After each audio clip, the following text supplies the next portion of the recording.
وبنستكمل جزئنا الثاني من سلسلة فيديوهات كلية علوم، أو بنستكمل بارت 2 من الفيديوهات اللي بنتكلم عنها عن كلية علوم علشان نوضح لك الصورة وتبقى قريب من الكلية بشكل كبير. السلام عليكم ورحمة الله وبركاته. ازيكم يا شباب، عاملين ايه؟ يا رب دايما تكونوا بخير. أنا دكتور نورهان، طالبة بكلية العلوم جامعة دمنهور بالفرقة الرابعة بقسم الميكرو بيولوجي. أول سؤال هجاوب عنه في الفيديو ده وهو بيشغل ناس كتير جدا: هل لو انا دخلت كلية علوم هقدر ان انا اشتغل جنبها؟ والله الموضوع بيعتمد على ظروفك وقدراتك وعلى حسب ظروف جدول الكلية. اغلب جداول كلية علوم للأسف بتبقى سيئة في حتة ان هي بتنزلك ايام كتيرة، يعني انت مش هتروح يومين وخلاص بس في الاسبوع كده زي ما اغلبكم بيبقى حاطط في توقعاته. لا، انت ممكن تنزل 5 ايام في الاسبوع وبتبقى مجبر انك تنزلهم، لان الايام دي بيبقى فيها سكاشن، وبيعملوا حركة وحشة جدا في كلية علوم، بيبقوا موزعين السكاشن على 5 ايام.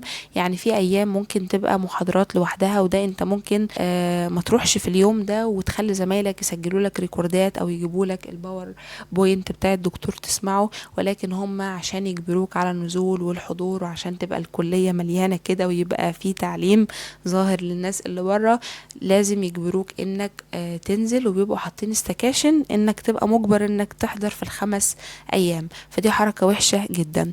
طيب، هل معنى اللي انا بقوله ده انك ما ينفعش تشتغل جنب الكلية؟ الاجابة لا طبعا. لو الشغل اونلاين، او انت عندك هواية معينة بتكسب منها فلوس، او عندك شغل اونلاين تقدر انك تتحكم في الوقت بتاعه وتشتغل بالليل فيه مثلا، تشتغل بالنهار مثلا، لو انت عندك المقدرة دي فما فيش اي مشكلة. لكن كلية علوم مش بتفضل الشغل اللي بره، وطبيعي اي شغلانة بره بتبقى يعني طالبة منك على الأقل 6 ساعات، فانت هتجيب ال6 ساعات دول وبالنهار كمان منين؟ فالشغل الأونلاين يفضل أكتر في كلية علوم. تاني سؤال: هل انزل اتدرب في معمل من سنة اولى؟ اجابتي هتكون بطريقتين. اول طريقة هقولك لو انت حابب تنزل تتدرب في معمل علشان بعد كده الدكتور يعتمد عليك ويحط ثقته فيك وتشتغل معاه وتقبض مرتب، مفيش اي مشكلة. اما الطريقة التانية هي لو انت نازل تتدرب كده وخلاص، يعني انا هنزل اتدرب شوية في سنة اولى شوية في سنة تانية عشان ابقى متصل بالمجال دايما وكده، فنصيحتي ليك بلاش، لانك اصلا هتلاقي نفسك اول ما هتنزل سنة اولى هتنزل سنة تانية هتلاقي نفسك ناسي اصلا اللي انت خدته في سنة اولى. وبعدين يفضل انك تنزل في سنة تالتة ورابعة علشان هيكون وقتها انت اخدت مواد كتير، هيبقى عندك معلومات كتير، هتحس ان انت وانت واقف كده في المعمل حاسس انك واقف فاهم اللي بيحصل قدامك، مش مجرد شخص لسه نازل في سنة اولى ما يعرفش اي حاجة. فهتحس انك واقف ومستصعب الدنيا، وهتلاقي مصطلحات بالانجليش محتاجة دراسة فعلا، فانت كان لازم تاخدها اصلا في الكلية قبل ما تروح المعمل. فما تنزلش بدري الا لو انت في دماغك فعلا انك عايز توطد علاقتك بمعمل معين وعايز تشتغل معاهم وتقبض مرتب. غير كده نصيحتي ليك بلاش تنزل في سنة اولى وتانية. ارتاح، خد نفسك، ما تجيتش نفسك، كده كده الشغل جاي، فما تشيلوش الهم بدري. طوروا مثلا مهارات عندكم، طوروا حفظكم للقرآن، اقرأوا قرآن، اقرأوا كتب، اسمعوا فيديوهات تنمية بشرية، فيديوهات دينية وتوعية. الحاجات دي بجد هتفيدكم الدنيا وفي الآخرة، ويعني هترفه عنكم شوية. فاستغلوا اجازات بتاعت اولى وتانية لانها من الحاجات اللي ما بتتردش، والله ما ترهقوش نفسكم فيها واستغلوها في الحاجات اللي انا قلت لكم عليها دي. بالمناسبة برضو لو انتوا حابين انكم تنزلوا تتدربوا على سحب الدم، مفيش افضل من المستشفيات العامة، لان بيبقى فيها كل الفئات وكل الاعمار. وعايزاكم وانتوا بتسحبوا من اي حد اوعوا وركزوا على النصيحة دي كويس، اوعوا تحسسوا الشخص اللي انتوا بتسحبوا منه الدم انكم مبتدئين، لانه لو حس لحظة بس انكم مبتدئين عمره ما هيسلم لكم دراعه تتعلموا فيه. خرابي بقى لو عرف انكم مبتدئين وغلطتوا او شكتوه شك غلط، ساعتها هيطين عيشتكم. لكن لو انتوا حسستوه انكم محترفين كده، انكم ناس متمكنين من المهنة وما اديتوهوش ايحاء انكم مبتدئين، هتتعلموا والله وهيحس بالامان تجاهكم دماغكم ومش هيفكر اصلا انتوا مبتدئين ولا محترفين. حاجة برضو عايزة اقولها عشان ابقى خلصت الاجابة على السؤال ده بشكل كويس، هي بلاش الاعلانات اللي بيبقى كل هدفها انها تاخد منكم فلوس. تعلن اكاديمية كذا ان هي منزلة كورس تحاليل هتعلمك فيه سحب الدم والتحاليل كلها في ظرف شهر بكام محاضرة. الناس دي بتبقى بجد يعني نصابة. لما هتوصلوا لسنة تالتة ورابعة في الكلية هتكتشفوا انكم اخدتوا الحاجات دي بدري ومش هيدوكوا المعلومة كاملة، هيدوكوا المعلومة ناقصة كتير جدا.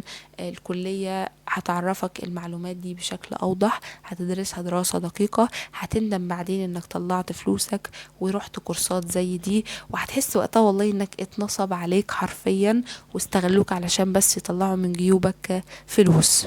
تالت سؤال، هل اعتمد على شرح الدكاترة ولا اخد كورسات بره؟ والله ده هيعتمد على المادة وعلى الدكتور وعليك.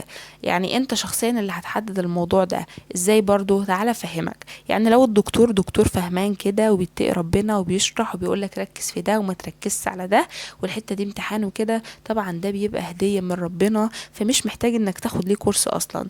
طب لو مش بيشرح ومش بيتفهم منه اي حاجة، اقرا المحاضرة حتى لو انت مش بتفهم اي حاجة. واخر الترم في مراجعات بتنزل من معيدين المادة في المكاتب، وفي ناس بيعملوا مراجعات في السناتر هيلموا معاك الدنيا. الناس دي طبعا بتبقى دحيحة وبتبقى حافظة دماغة الدكاترة اللي بيتعاملوا معاهم، وبيبقوا عارفين الأسئلة المهمة اللي بتيجي في الامتحانات وكده.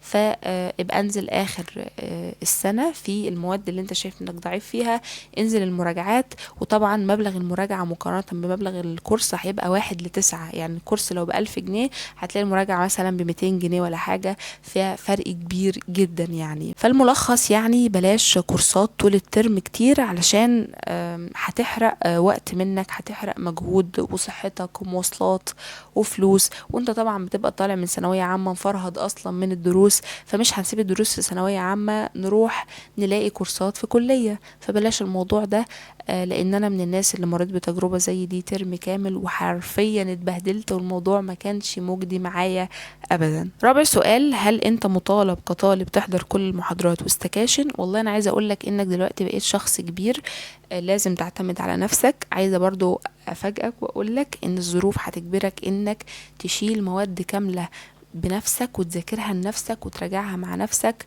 دكتور مش هيديك كل حاجة، ما ينفعش تعتمد على الدكتور لوحده. برضو حضورك المحاضرة من عدم حضورك هيعتمد هل المادة دي صعبة فعلا.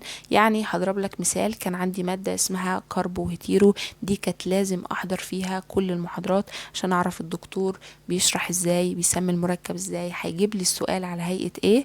طبعا في مواد تانية زي مواد المايكرو عندنا اغلب المواد بتبقى دش وحفظ كتير وانواع بكتيريا وحاجات كتيره كده، فدي انا كنت بس بكتفي بس ان انا ممكن اسمع ريكورد اشوف الدكتوره بتركز على ايه.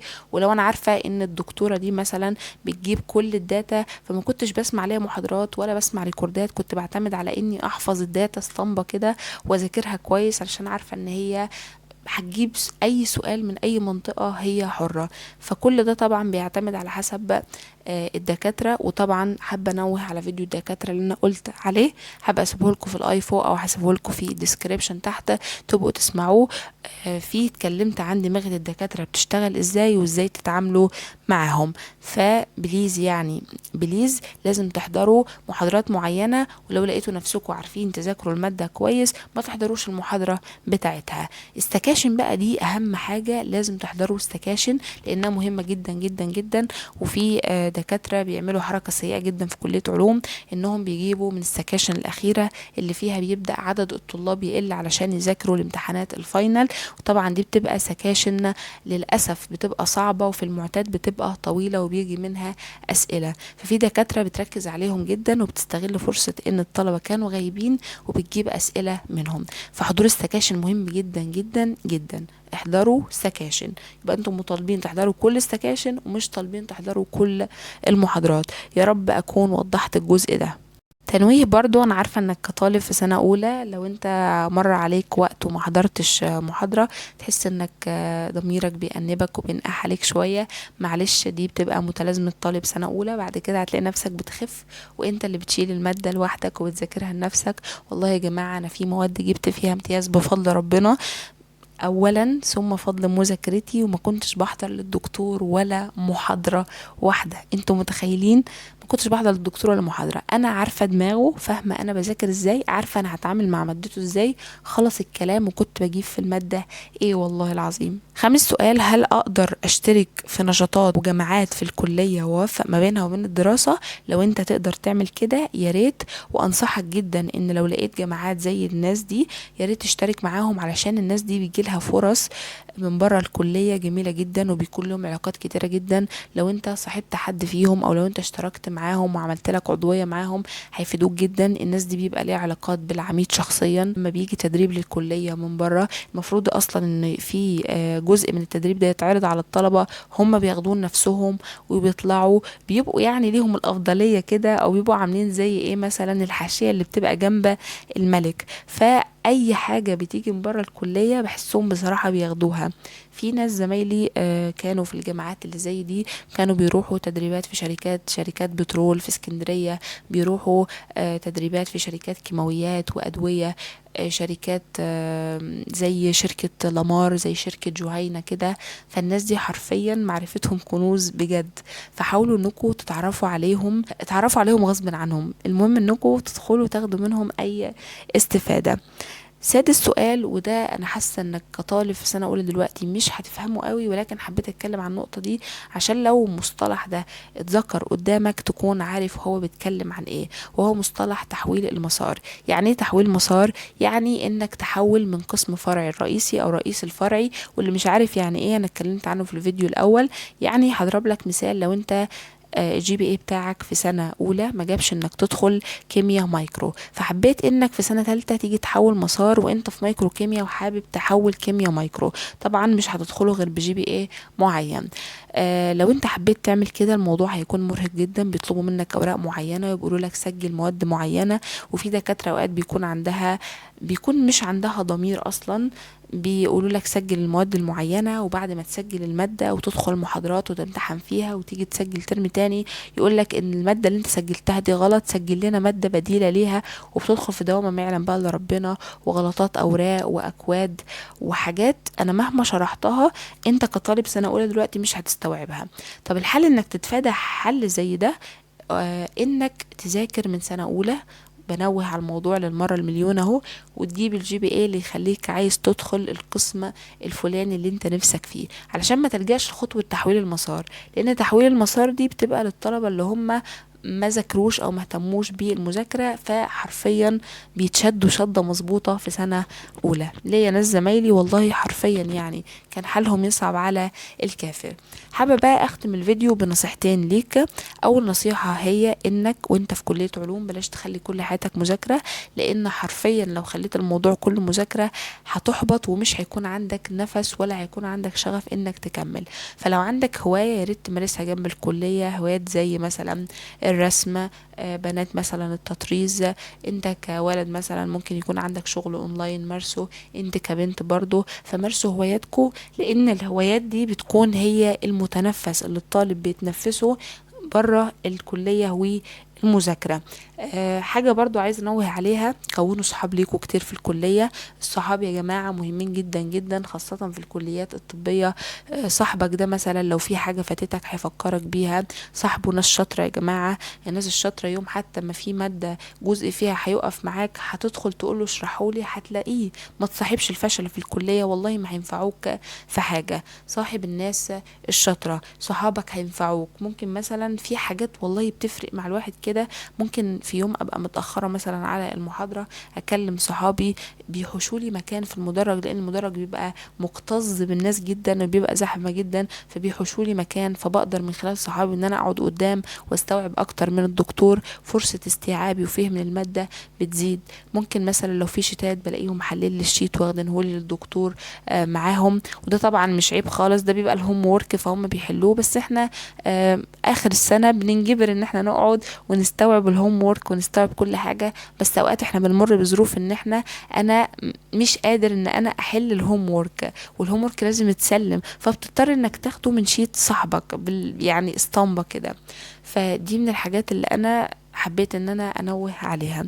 اتمنى بجد اكون جاوبت على كل اسئلتكم. لو حد فيكم في دماغه سؤال معين بيدور كده، يا ريت تسيبولي في الكومنتس وانا ان شاء الله هبقى اجاوب عليه. لو الفيديو عجبكم ما تنسوش تعملوا له لايك وسبسكرايب في القناة علشان توصلكم في كل فيديوهاتنا، ويا ريت تشاركوا الفيديو ده مع اي حد داخل كلية علوم علشان يستفيد، ولكم الاجر والثواب. والسلام عليكم ورحمة الله وبركاته.